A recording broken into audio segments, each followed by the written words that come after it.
Hello, నేను Jhansi. Telangana assembly సమావేశాల్లో real estate ప్రస్తావన వచ్చింది. తెలంగాణలో రియల్ ఎస్టేట్ పడిపోతుంది, ఆంధ్రప్రదేశ్లో పెరుగుతుంది అని టీఆర్ఎస్ వాళ్ళు వాదిస్తున్నారు.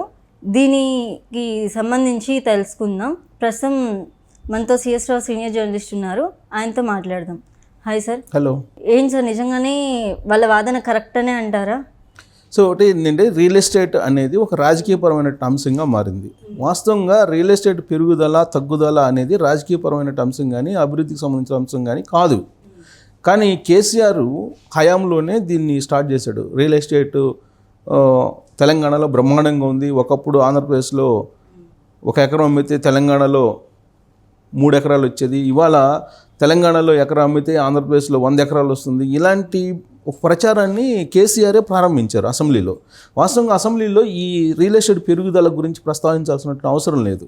ఎందుకంటే ఆ రియల్ ఎస్టేట్ పెరుగుదల అనేది తెలంగాణలో రకరకాల విమర్శలను ఎదుర్కొంటుంది.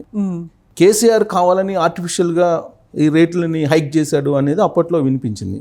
కోకాపేటకు సంబంధించి ఎకరం 100 కోట్లు అలా పలికినప్పుడు అప్పుడు వచ్చినటువంటి ఆరోపణలు ఏంటంటే, కేసీఆర్ ఆ కోకాపేటలో ఎక్కడైతే వేలం వేశారో ప్రభుత్వ భూముల్ని, దాని పక్కనే కొన్ని 100 ఎకరాలని బినామీ పేర్లతో కొనుగోలు చేశారు కల్వకుంట్ల ఫ్యామిలీ. అందుకే వాళ్ళు అక్కడ వేలం వేసి ప్రభుత్వ భూముల్ని ఒక హైప్ క్రియేట్ చేసుకున్నారు, ఆర్టిఫిషియల్ క్రియేట్ చేశారు అని చెప్పి అప్పట్లో వచ్చినటువంటి ఆరోపణలు. సో ఆ తర్వాత ఎలక్షన్లో కూడా ఆయన చేసినటువంటి క్యాంపెయిన్ ఏంటంటే, రియల్ ఎస్టేట్ ధరలు పెరిగినాయి, భూముల రేట్లు పెరిగినాయి కాబట్టి ప్రజాసంపద పెరిగింది, ఇదే గ్రోత్ అని చెప్పి ఆయన చెప్పారు. అయితే తెలంగాణ సమాజం తిరస్కరించింది ఆయన్ని 2023లో జరిగిన అసెంబ్లీ ఎన్నికల్లో. కారణం ఏంటంటే, ఇదంతా ఆర్టిఫిషియల్, కావాలని ఈ భూములు కొనుగోలు చేసి కల్వకుంట్ల ఫ్యామిలీ వాళ్ళ బినామీలు కావాలని క్రియేట్ చేస్తున్నారు, ఆర్టిఫిషియల్ క్రియేషను, ఇది సమాజానికి మంచిది కాదు అని చెప్పి ప్రజలు నమ్మారు. అందుకే ఆయన్ని తిరస్కరించారు. అయితే ఇప్పుడు తాజాగా అసెంబ్లీ సమావేశాలు, బడ్జెట్ సమావేశాలు జరుగుతున్న సందర్భంగా తెలంగాణ అసెంబ్లీలో బీఆర్ఎస్ పార్టీకి సంబంధించినటువంటి ఎమ్మెల్యే వివేక్ గౌడ్ ప్రస్తావించారు రియల్ ఎస్టేట్. హైదరాబాద్లో రియల్ ఎస్టేట్ పడిపోతుంది, దానికి కారణం కాంగ్రెస్ పార్టీ చేతగాని పరిపాలన అనేటువంటి యాంగిల్లో ఆయన ఫోకస్ చేశాడు. అంటే ఇప్పుడు తెలంగాణలో రేవంత్ రెడ్డి వచ్చి దాదాపు 7-8 నెలలు అవుతుంది. లాస్ట్ డిసెంబర్లో ఆయన ప్రమాణ స్వీకారం చేశారు గత ఏడాది. ఇప్పుడు జూలై వచ్చేసింది, 8 months వచ్చింది. సో ఇక హానీమూన్ పీరియడ్ ముగిసింది అనేది బీఆర్ఎస్ పార్టీ వాళ్ళ వాదన. ఎందుకంటే ఏ ప్రభుత్వం ఏర్పడినా కానీ ఒక 6 నెలల పాటు ఈ ట్రాన్స్మిషన్ పీరియడ్ అంటారు. సరే, దాన్ని ఇప్పుడు రాజకీయ భాషలో హానీమూన్ పీరియడ్ అంటున్నారు. హానీమూన్ పీరియడ్ అయిపోయింది. సో కాబట్టి ఇప్పుడు అసలు కాంగ్రెస్ పార్టీ పరిపాలన ఏ విధంగా ఉంది అనే దాని మీద మాట్లాడటానికి మాకు అవకాశం దొరికింది అనేది బీఆర్ఎస్ పార్టీ వాళ్ళు చెప్పేటువంటి వాదన.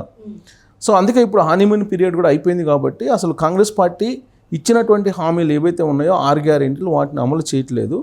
ప్లస్ వీళ్ళ యొక్క విధానపరమైన నిర్ణయాలు సరిగ్గా లేనందువలన రియల్ ఎస్టేట్ కూడా పడిపోయింది. తెలంగాణ గ్రోత్ ఇంజిన్గా ఉన్నటువంటి హైదరాబాద్లో రియల్ ఎస్టేట్ పడిపోయింది అనేది తెలంగాణ అసెంబ్లీలో బీఆర్ఎస్ పార్టీ సభ్యులు చేసినటువంటి వాదన. అందులో వివేక్ గౌడ్ అంటే ఆయన కుత్బుల్లాపూర్ ఎమ్మెల్యే. సో ఆయన చేసినటువంటి వాదన.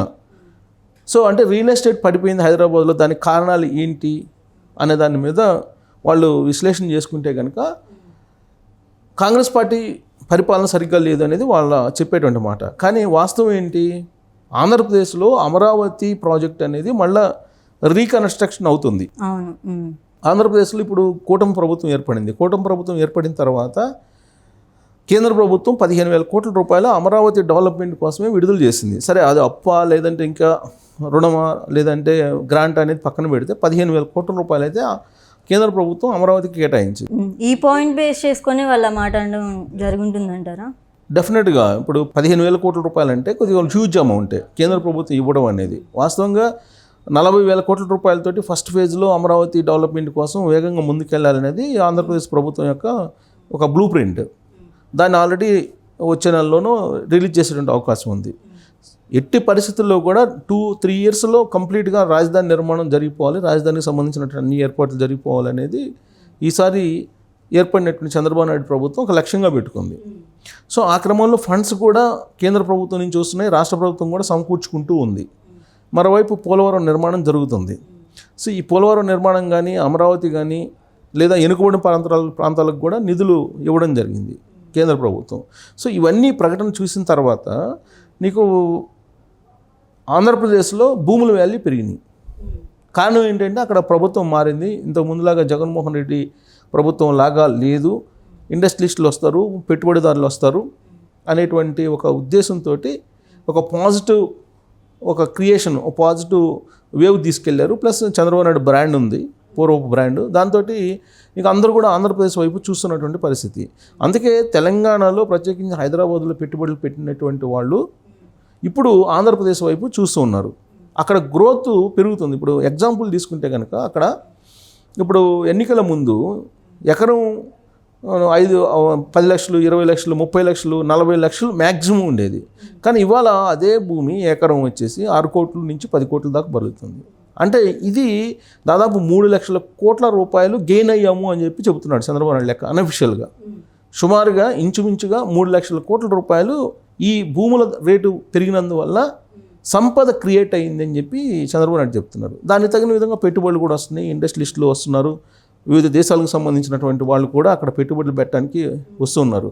విన్విస్టా అని చెప్పి ఎలక్ట్రిక్ అది వెహికల్స్కి సంబంధించి మ్యానుఫ్యాక్చరింగ్ అది ఆల్రెడీ ఒప్పందం కుదుర్చుకోవడానికి రెడీగా ఉంది. అలాగే బీపీసీఎల్ కూడా అక్కడికి ఇన్వెస్ట్మెంట్ చేయడానికి వస్తున్నాయి. ఇలా ప్రతిరోజు ఏదో ఒక ఇన్వెస్టర్ వచ్చి కలవడం చంద్రబాబు నాయుడిని ఇవన్నీ కూడా చూస్తున్నారు. అక్కడ హడావుడి కనిపిస్తుంది. సో ఇన్వెస్టర్కి ఎవరైనా సరే పెట్టుబడి పెట్టే వాళ్ళకి ఇమీడియట్గా గ్రోత్ లేదంటే ఇమీడియట్గా అది కొన్నటువంటి ఆస్తి పెరుగుదల కావాలనుకుంటాడు. ఆ కోణం నుంచి చూస్తే కనుక హైదరాబాదుకు సంబంధించిన రేట్లు కృత్రిమంగా పెంచేశారు. 2 years బ్యాకే కేసీఆర్ పెంచేశాడు. సో ఇప్పుడున్నటువంటి రేట్లకి అనుగుణంగా కొనుగోళ్ళు అమ్మకాలు జరగట్లా. అమ్మేవాళ్ళు ఉన్నారు కానీ కొనేవాళ్ళు లేరు హైదరాబాద్లో. సో కాబట్టి దానికి కారణం ఏంటంటే పీక్ స్టేజ్కి రేట్లు ధరలు వెళ్ళిపోయాయి. ఇటీవల కాలంలో వచ్చినటువంటి సర్వేలో కూడా ఏం చెప్పారంటే భారతదేశంలో ఉండేటువంటి కాస్మోపాలిటన్ సిటీస్లో హయ్యెస్ట్ అంటే జీవించడానికి హయ్యెస్ట్ ఖర్చు ఎక్కడ అవుతుందంటే హైదరాబాద్లో అవుతుందండి. మనం బతకాలని అంటే ఎక్కువ ఖర్చు హైదరాబాద్లో అవుతుంది, మిగతా సిటీల కన్నా కూడా భారతదేశంలో అనేది వచ్చింది. అది మంచిది కాదు. ఇంతకుముందు హైదరాబాద్కి అలా ఉండేవాళ్ళు కాదు. పూర్ నుంచి రిచ్ వరకు ఎవరైనా సరే ఒకటే స్టేజ్లో లైఫ్ స్టైల్ ఉండేది. కానీ ఇప్పుడు హైదరాబాద్లో అలా లేదు. ఒక రిచ్ పీపుల్ మాత్రం హైదరాబాద్ అనేటువంటి యాంగిల్లోకి వెళ్ళిపోయింది. దాని సాచురేటెడ్ స్టైల్కి పీక్ స్టేజ్కి రేట్లను తీసుకెళ్లారు. ఇవాళ రెంట్లు చూసినా కానీ హయ్యెస్ట్ రెంట్లు ఉన్నాయి. ఆ రెంట్ల విషయంలో కూడా ప్రస్తావించారు ఇటీవల చేసినటువంటి సర్వేలో. భారతదేశంలో ఏ సిటీలో లేనటువంటి రెంట్లు హైదరాబాద్లో ఉన్నాయి, హైదరాబాద్లో వసూలు చేస్తున్నారు అని చెప్పి కూడా న్యూస్ వచ్చింది. అంటే ఇది మంచిది కాదు. ఈ గ్రోత్ అనేది ఆర్టిఫిషియల్ గ్రోత్ అనేది మంచిది కాదు. దీన్ని ఏమంటారంటే రియల్ ఎస్టేట్ భాషలో గాలిబుడగ అంటారు. నీటి బుడగ లాంటిది ఈ గ్రోత్ సస్టైనబుల్ కావాలంటే నేను స్థిరంగా నిలబడాలంటే కనుక అది సాధ్యం కాదు అనేది. ఇప్పుడు ఆల్టర్నేటివ్ ఇంతకుముందు లేదు. 2019లో ఏం జరిగింది, జగన్మోహన్ రెడ్డి ఆంధ్రప్రదేశ్లో అధికారంలోకి వచ్చిన తర్వాత ఆయన 3 రాజధానులు అని చెప్పి అసలు ఆంధ్రప్రదేశ్కి రాజధాని లేకుండా చేశారు. సో దాంతో అక్కడ డిస్టర్బ్ అయింది కాబట్టి తెలంగాణలో భూముల వాల్యూ పెరిగింది. ఆ విషయాన్ని మనం చెప్పడం కాదు, ఆల్రెడీ కేసీఆరే అసెంబ్లీలో చెప్పాడు. అక్కడ ఆంధ్రప్రదేశ్లో అమరావతి ప్రాజెక్ట్ కూలిపోయిన తర్వాత ఇక్కడ భూముల రేట్లు పెరిగినాయి అనేది వాళ్ళే చెప్పారు గతంలో. సో అంటే భూముల రేట్లు పెరిగినాయి కాబట్టి నాకు ఓటేయండి అని చెప్పి కేసీఆర్ ఓడిపోయాడు 2023లో. కానీ ఇప్పుడు ఏంటంటే ఆంధ్రప్రదేశ్లో ఆల్రెడీ దాదాపు 5 సంవత్సరాల నుంచి అక్కడ డిజాస్టర్లో ఉంది. అక్కడ రాజధాని నిర్మాణం మళ్ళీ పునర్నిర్మాణం జరుగుతుంది కాబట్టి ఆటోమేటిక్గా రేట్లు పెరగడం అనేది పెరుగుతున్నాయి. ప్లస్ ఆంధ్రప్రదేశ్ వ్యాప్తంగా కూడా ప్రభుత్వం మారింది కాబట్టి వైజాగ్లో కానీ లేదంటే విజయవాడలో కానీ తిరుపతిలో కానీ అమరావతిలో కానీ ఆ భూముల వాల్యూ పెరుగుతూ ఉంది. సో పెరిగే చోట పెట్టుబడిదారులు వస్తుంటారు, పెడుతూ ఉంటారు. ప్లస్ అక్కడ ఉండేటువంటి వనరులు కూడా ఎక్కువ ఉన్నాయి. ప్లస్ ఓడరేవులు ఎక్కువ ఉన్నాయి. ఓడరేవులు ఎక్కువ వచ్చేటువంటి అవకాశం ఉంది. అలాగే గ్రీన్ఫీల్డ్ ఎయిర్పోర్ట్స్ వస్తున్నాయి. దానికి సంబంధించి ఆల్రెడీ కేంద్ర ప్రభుత్వం నిర్ణయం తీసుకుంది. సో ఇంటర్నేషనల్ ఎయిర్పోర్టు భోగాపురం అయిపోతుంది. అలాగే Gannavaram international airport, Tirupati international airport. So connectivity కూడా ఉంది.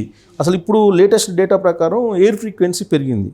గన్నవరం ఎయిర్పోర్ట్ కానీ తిరుపతి కానీ లేదా వైజాగ్ కానీ నీకు ఎయిర్ ఫ్రీక్వెన్సీ పెరిగింది. జనరల్గా ఏంటంటే ఇంటర్నేషనల్ మార్కెట్ ఎప్పుడు కూడా ఎయిర్ ఫ్రీక్వెన్సీని బట్టి ఉంటుంది. ఎయిర్ ఫ్రీక్వెన్సీ ఎక్కడ పెరుగుతుందో అక్కడ గ్రోత్ ఉంటుంది అని చెప్పేసి ఎస్టిమేట్ చేస్తూ ఉంటారు.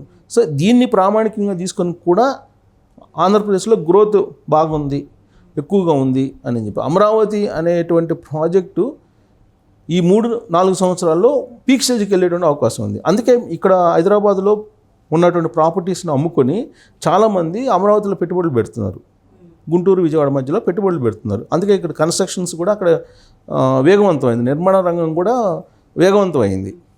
సో దానికి తగిన విధంగా ఇసుక ఉచిత పాలసీ కూడా తీసుకొచ్చారు చంద్రబాబు నాయుడు. సో దాంతోపాటు ఇవన్నీ అంశాలు కూడా నీకు రియల్ ఎస్టేట్ భూమికి అవకాశం ఏర్పడింది ఏపీలో.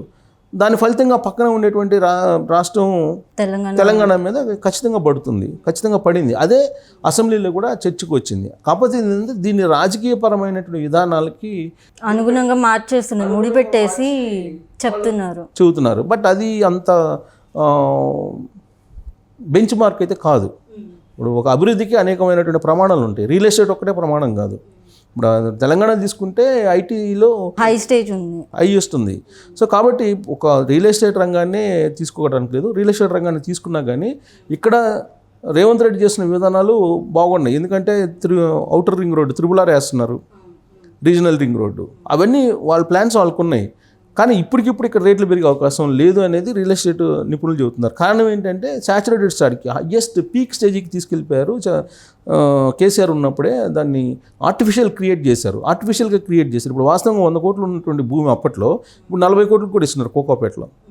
అంటే 60 కోట్లు పడిపోయింది. అంటే 60 కోట్లు పడిపోవడం కాదు, 60 కోట్లు అనేది క్రియేట్ చేశారు. అక్కడ డిమాండ్ ఉన్నట్టు క్రియేట్ చేశాడు కేసీఆర్.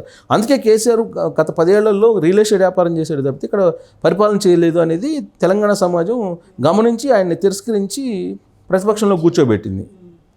సో కాబట్టి ఇప్పుడు 2 రాష్ట్రాల్లో రియల్ ఎస్టేట్ పరిస్థితిని కనుక ఒక మాటలో చెప్పుకోవాలంటే రాబోయేటువంటి రోజుల్లో ఆంధ్రప్రదేశ్లో గ్రోత్ ఎక్కువ ఉండే అవకాశం ఉంది. కేంద్ర ప్రభుత్వం కూడా సహకరిస్తుంది కాబట్టి తెలంగాణలో సంతృప్త స్థాయికి అంటే పీక్ స్టేజ్కి వెళ్ళింది కాబట్టి గ్రోత్ అంత ఉండకపోవచ్చు. బట్ ఇది లావాదేవీలు కూడా పెద్ద జరగట్లేదు ఇప్పుడు పెరిగిన రేట్ల ప్రకారం.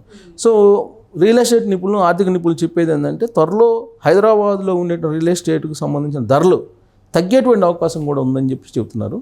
చూడాలి భవిష్యత్తులో ఏం జరుగుతుందని. Okay sir, thank you sir. Thank you.